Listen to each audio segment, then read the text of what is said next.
Salut à tous! Souviens-toi, dans le précédent épisode, on a vu avec Dominique comment se déroulait le comptage. Si tu n'as pas vu cette vidéo, n'hésite pas à aller la voir, c'est vraiment super intéressant. Je te mets tous les liens en description comme d'habitude. Aujourd'hui, pour ce deuxième épisode, on se retrouve toujours dans les montagnes, dans les plus belles vallées de France. Aujourd'hui, avec Nicolas et son père, on va apprendre tout le déroulement de l'art de l'approche. En passant par l'histoire, il va nous apprendre plein de ses techniques pour pouvoir approcher, je te l'ai dit, au plus près l'animal. Enfin bref, j'en dis pas plus, demain on se lève très tôt, vers 4 h du matin. C'est parti!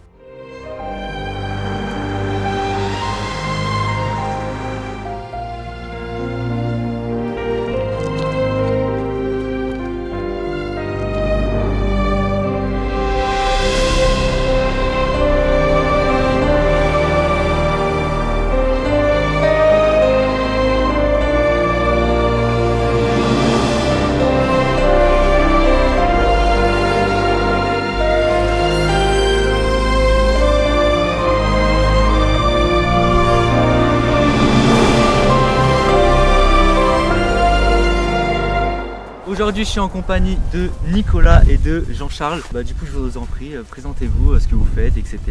Donc, Jean-Charles, moi je suis retraité. J'ai fait une carrière dans le secours en montagne à PGHM. Ouais. Et donc là, je fais encore un peu le guide. Et puis, je suis président de la société de chasse, de l'association de chasse de Névache. Ok. Nicolas, le fils, moi je suis guide de haute montagne. Je travaille pour la Fédération française de la montagne et de l'escalade. Et je suis chasseur à Névache. Aujourd'hui, on va essayer d'aller voir si on trouve des chamois, on appelle ça la côte névachaise, c'est en frontière avec l'Italie. Nous sommes actuellement à Névache, c'est une commune qui est située dans les Hautes-Alpes. En termes de superficie, c'est l'une des plus grosses communes de France. Névache regroupe la vallée de la Clarée et la vallée étroite. La vallée de la Clarée est dite comme la plus belle vallée de France, elle fait partie des sites naturels classés. Tu vois, juste au fond, dans le nuage, là c'est le mont Tabor, le point le plus haut de la commune, 3200 mètres.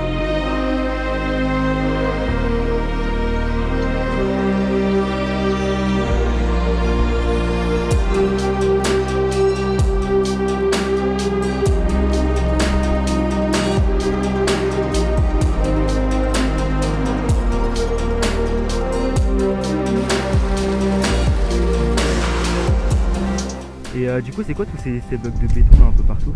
Ça c'est l'ancienne gare d'arrivée du téléphérique italien là, ah ouais, qui donc était un téléphérique utilisé par les Alpini pendant la Seconde Guerre mondiale.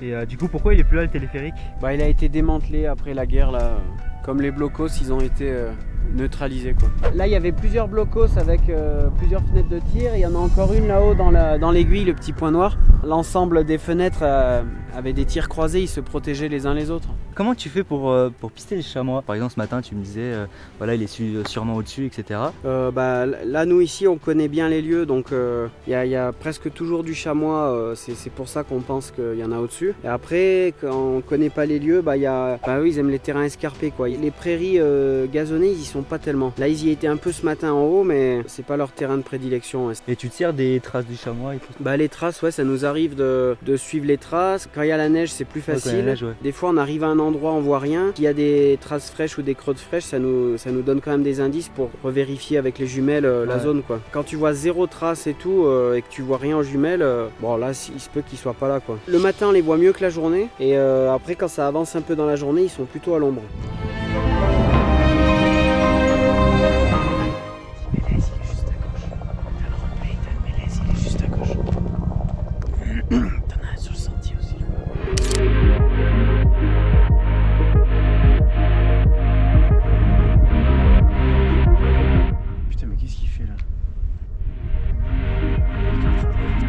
Malheureusement, c'est vrai qu'aujourd'hui, on n'a pas trop eu de chance car il y avait un hélicoptère qui rôdait aux alentours. On ne sait pas trop s'il surveillait la frontière ou qu'il faisait des entraînements, mais dans tous les cas, ça faisait beaucoup de bruit et ça effraie les chamois. C'est vrai que c'est pas top pour faire de l'observation. Ça, c'est les hélicos du Vietnam des années 60. Hein. C'est les vieux. Hein. Ouais, mais on va en avoir de plus près après. Ça vit combien de temps un chamois? Les mâles, ici on en avait prélevé un une fois de 15 ans. Donc c'est un peu les âges maximum pour eux parce qu'ils se battent entre eux. C'est assez violent là, ils se mettent des coups de corne dans le ventre, etc. Ils glissent des fois sur la glace, ils se cassent les épaules. Et les femelles, régulièrement, on en ramène de 19, 20, 21 ans. Ouais. Sachant qu'elles se battent pas. Bah, le chamois, lui, des fois on n'en voit pas du tout parce qu'ils nous ont senti avant qu'on les voit. Et 500 mètres, ils te sentent, ils sont. Et après, avec la vue, dès que ça bouge, ou même si on bouge pas, hein, dès qu'ils nous ont repérés en dessous de 300-400 mètres, ça leur plaît pas trop, quoi. Le chevreuil, par exemple, lui, dès qu'on craque une branche dans la forêt, hop, il s'en va. On va passer là, il y en a dans le creux d'habitude. Donc attends, il faudrait repartir là. Ouais, on peut passer juste là.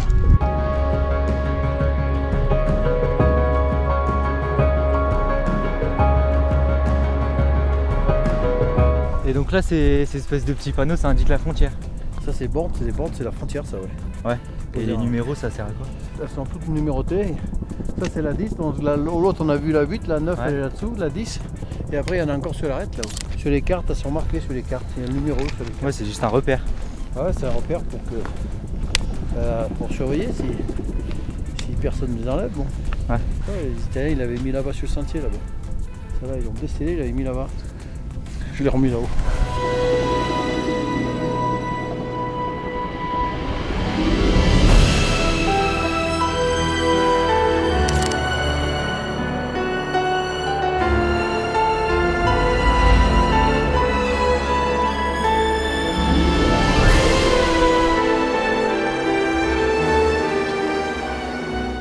Matériel particulier. Ouais, on a des jumelles, les vêtements ils sont silencieux en général aussi. C'est intéressant pour le chevreuil où on passe dans les arbres et tout. Et nous, pour la chasse à l'approche à Nevache, on est obligé quasiment d'avoir un petit télescope avec un pied pour observer avant le tir le chamois qu'on veut tirer là. On fait du qualitatif. Donc on doit sélectionner le chamois qui correspond au bracelet qu'on a pris la veille au soir. Et après il faut le trouver dans la montagne, quoi. Donc souvent on a vu des chamois et on rentre sans faire de tir parce que les chamois qu'on voit correspondent pas à la bague.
Aujourd'hui en France, c'est quoi un peu l'état de la population du chamois? On est sur un plateau, je pense, avec des moyennes assez hautes. Ouais. Nevache notamment, la population elle est bien remontée au fil des décennies là, par la bonne gestion des divers présidents de la société de chasse. On n'ira pas au-delà de toute façon parce que maintenant il y a la prédation du loup là. Alors le chamois, il a l'air de s'en sortir à peu près avec ses capacités à aller dans les rochers, etc., à grimper, quoi. Mais malgré tout, il y a eu pas mal de prélèvements par le loup en période hivernale.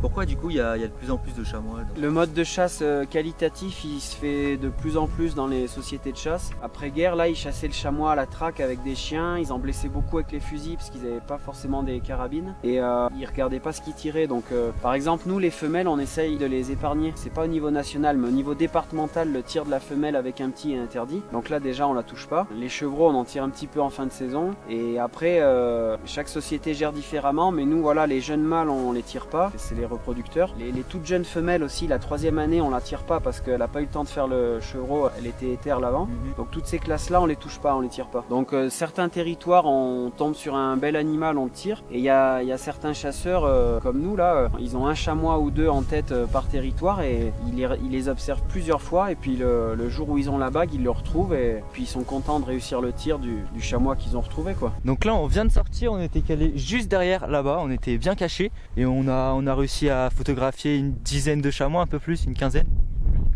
une vingtaine. Ouais, voilà. Là, on est en France ou en Italie là? Là on est en France. Ben, je crois que de cette borne, On n'est pas à quelques mètres près. il y en a une autre là-bas sur le piton rocheux là qui fait un peu bec. Je crois qu'il faut aligner les deux.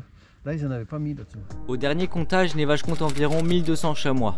Sur ces 1200, seuls 10% peuvent être prélevés par les chasseurs durant les 3 mois de chasse, ce qui fait 120 chamois.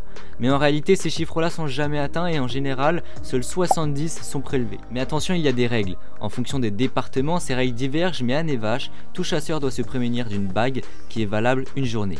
En fonction de cette bague, le chasseur doit trouver le chamois qui correspond et ça c'est plus dur que ça puisse paraître. Pour ceux qui ne savent pas ce que c'est la bague, je laisse Nicolas expliquer. Un petit bracelet donc en plastique qui se met à la patte du chamois là. Nous ici on le récupère la veille au soir. Sur ce bracelet il est indiqué le sexe et la classe d'âge du chamois qu'on doit prélever. Par exemple... c'est pas vous qui le mettez? Ah non, on le choisit pas. On le choisit pas. Donc en début de saison sur la table, tu as du choix parce qu'on vient de sortir les bracelets. En fin de saison, tu as chevreau et mâle quoi. Ouais. Donc les chevreaux, il y a certains chasseurs, ils veulent pas les tirer. Et pourquoi un vieux mâle? Donc les vieux mâles, ils participent plus au moins à la reproduction avec les femelles quoi. Vous en faites quoi après? Enfin, ça sert à quoi? Bah toutes les parties du chamois, on les garde pour les manger. Hein. Ouais. Donc on fait des steaks hachés, on fait de la viande hachée, on garde les gigots en une seule pièce et après ouais, on garde tout. Il y a aussi le fait d'éviter certaines maladies. Là, le fait de prélever, ça évite les surpopulations et puis les maladies comme la kérato qui sont très contagieuses quoi. Sachant que nous en plus à Nevache on l'a pas dit mais le chasseur il gagne quelques points s'il fait un tir sanitaire. Donc un tir sanitaire c'est ou un chamois qui a un membre cassé ou alors qui a une maladie ou qui est en très mauvais état quoi. Donc, tu me disais tout à l'heure que ici il y a des loups. Oui. Comment ça se passe? Avant il y avait quelques loups, maintenant il y en a de plus en plus par meute, etc. Donc on est un peu sur le début. Ouais, il y aura forcément la part du loup qui sera prise sur la population globale de chamois. Hein. Donc je pense qu'il se peut que le nombre de bracelets baisse au fil des années. Ouais. Donc ce matin, on a vu environ combien de chamois? Au total, on a dû en voir un peu moins de 40, ouais, 35-40. Ouais, c'est à peu près le chiffre qu'on voit habituellement ici sur la côte névachaise. Parfois, on en voit un peu plus quand ils arrivent de l'Italie, là, mais c'est pas systématique. Là, on est dans les chiffres classiques. On a vu des petits, des chevrons. Au final, cette journée, elle était vraiment cool. J'ai appris plein de trucs. Je ferai toute une vidéo où j'explique le matériel que j'ai emporté pour faire tout ce petit reportage entre guillemets. En l'occurrence, là, pour faire les photos du chamois, j'étais avec un 300 mm Canon et je comprends mieux pourquoi les gens qui font de l'observation animale ou quoi, ils utilisent un 600 mm. Bien, c'est tout simplement parce que 300 mm, c'est quand même vraiment juste. Et bien voilà, c'est la fin de cette vidéo. J'espère qu'elle vous aura plu. Si c'est le cas, n'hésite pas à mettre un pouce bleu, à t'abonner si tu souhaites en voir plus. Tu as des questions, c'est dans les commentaires. N'hésite pas à partager cette vidéo, ça me soutient vraiment. Voilà, ce genre de petit reportage, ça se fait pas en 2 secondes. Hein. Et si tu as des petits conseils pour pouvoir améliorer mes vidéos, eh bien n'hésite pas dans les commentaires, mais sois constructif. Allez, salut, à la prochaine.